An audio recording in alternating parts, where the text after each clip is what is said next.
Hello, I'm Richard Vobes, the Bald Explorer, and this is the last of my short mini-series in Cumbria with the very delightful Robert Croser. Hello, Robert. Hello, Richard. We thought there's so many places you can go, there's so much to see, and we've only got this little bit of time left. And this is the last of this mini-series, as I say, and the sun has chosen to come out right at the end.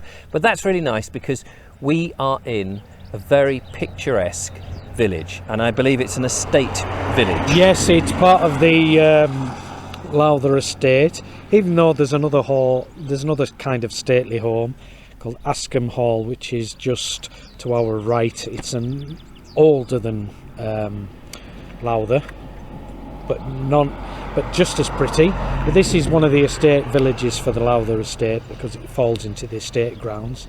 A lot of workers will have lived here, and farmers and what have you, and it's interesting actually that there's two villages on this one estate. You know, the estate is that big. It is, yes. There's two villages. Huge.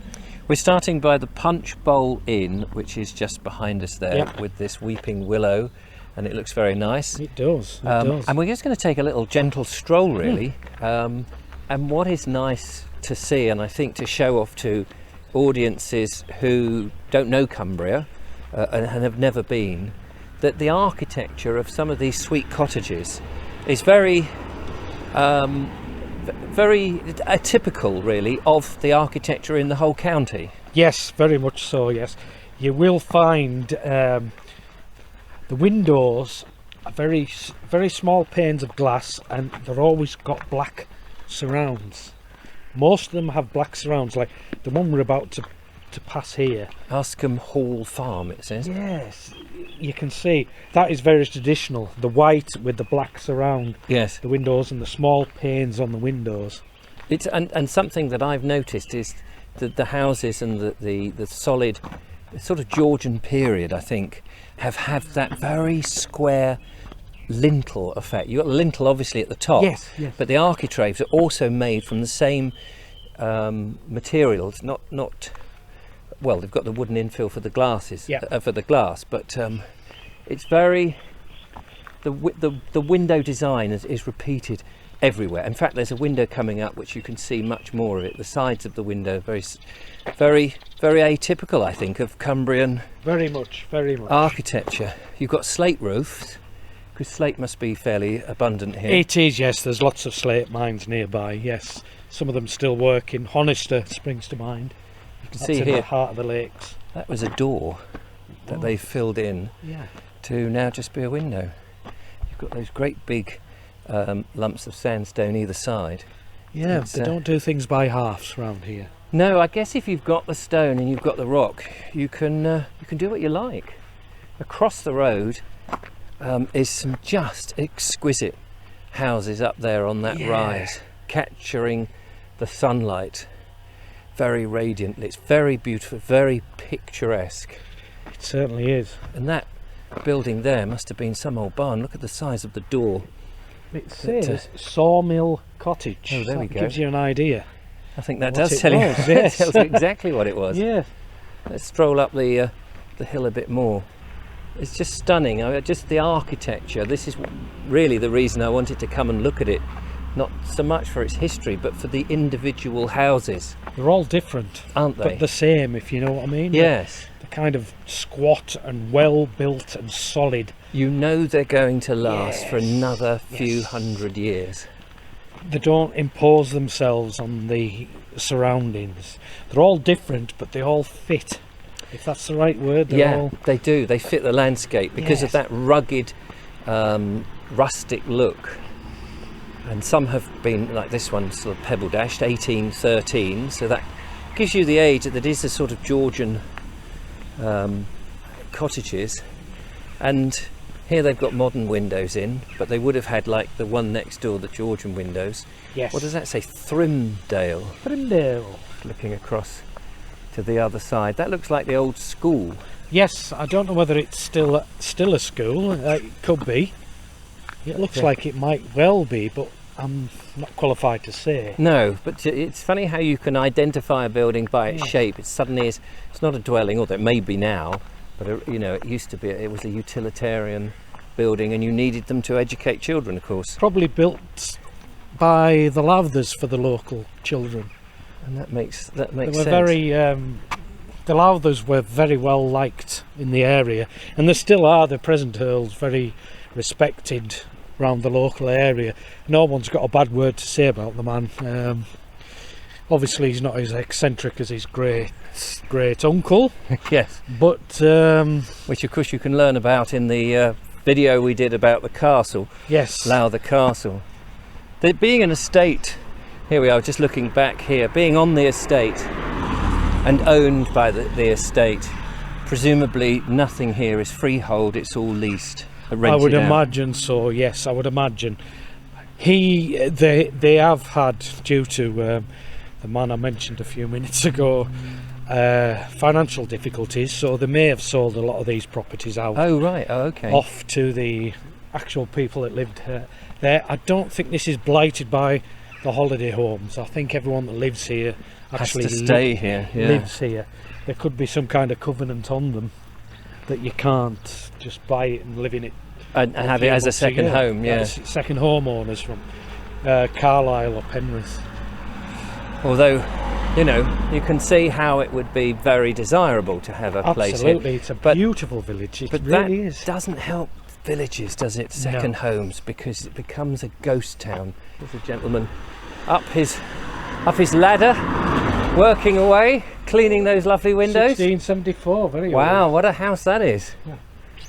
That's very old. He doesn't look 450 years old. No, newly refurbished. There we are. Look at that. Working, slaving away. Wow, look at this. That's incredible. Lovely it is. old barn. Yep. And then right at the top here we have the Askham stores, which in a village is so nice to see that there is It is. still somewhere where you can actually go, and it looks like you can buy a cup of coffee here, but You your can. papers, probably your milk and veg and hardware even, and there's somebody in there on his phone. Bit of everything, yes. You've got to have a teenager here. And there's two pubs. It's thriving enough to run two very nice pubs. I've only ever been in the Punch Bowl, but I hear it's very, very nice. The Queen's Head. It says 1672, so it gives you some idea of how old it really is. Yes, so that's 1672. Gosh. Then if we cross the road here, Yep. there's a nice old oak tree on that Yes, side with a bench. Wonderful. with a little bench, and just make our way back up here. Telephone box. With a phone in. with believe a- it or not. Oh, yes. yeah, not a defibrillator. And here, great big barn that's obviously converted into the health bar. So it must be Yeah. a gym or something. Look at that. Just beautiful colours of Yeah, the especially in stonework. especially in the sunlight, yeah. Yeah.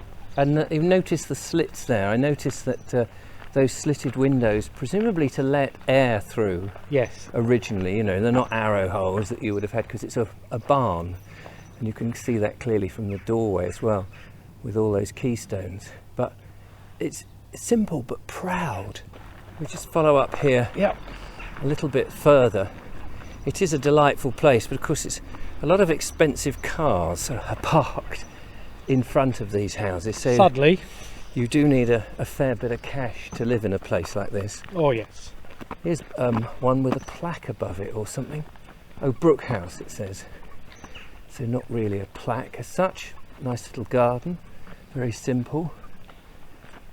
But I imagine it's so quiet and peaceful. I mean, it is as we're walking up here in the sun, and here we are coming up to what is like a little village green. But of course these were for the workers, I guess, on the estate. The more utilitarian houses probably were. The two coming up on the right there, the cream washed, I would imagine they were. Yes. And then the barns were being used for all sorts of Yes. work that was going on. As we saw, the sawmill, they all had their roles to play. Then it looks like there's, I would say that is probably a mill race up ahead, and we're coming up to a mill. Oh, and what a great place to finish our Yes. little perambulation. I like that word, Richard. It is a lovely word.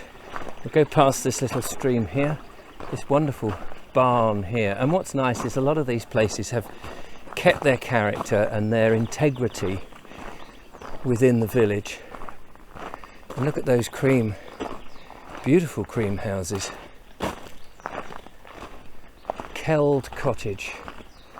And here we'll just look over this wall. Probably the mill race, I would think.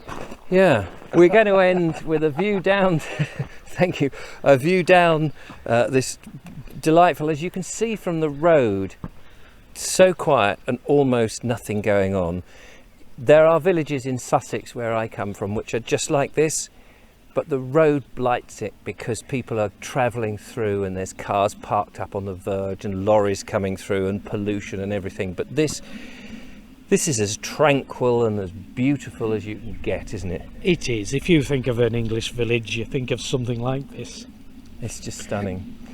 Well, that's it for my mini trip up in Cumbria this time, but I will be back. Have no fear. There's so much to see. Good. There's so much to show. Fantastic. And I hope that you'll be available to do another delightful task as you've done before. Not a problem. I can... But in the meantime, thank you so much for watching. Don't forget to follow, like and subscribe. Become a patron. Help these trips become possible. A little bit of support, financial support from you really does help. It puts the petrol in the car and enables me to pay the fees of such a very lovely gentleman as Robert. Absolutely, yes. Do as I do, subscribe. Subscribe. Thank you so much. Till the next time, from me and Robert here in Cumbria. Goodbye. Bye.